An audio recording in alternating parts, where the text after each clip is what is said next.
నేటి ధ్యానాంశము సిలువ నవీనత.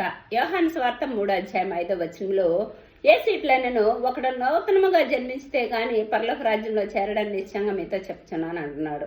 నీటి బాప్తిసం తీసుకున్నప్పుడు ఆత్మ అనే సంచకరు పరిశుద్ధాత్మ దేవుడు మనకు అనుగ్రహించబడినప్పుడు పరిశుద్ధాత్మ దేవుడు మనతో మరి నడిపిస్తారు. భక్తి గలవారమైండి శక్తిని ఆశ్రయించట్లేదు అంటున్నారు. అంటే విశ్వాసులు కూడా పరిశుద్ధాత్మ దేవుని గ్రహించట్లేదు, ప్రార్థన చేయట్లేదు. తన అడిగారు పరిశుద్ధాత్మను ఉచితంగా అనుగ్రహిస్తారంటున్నాడు.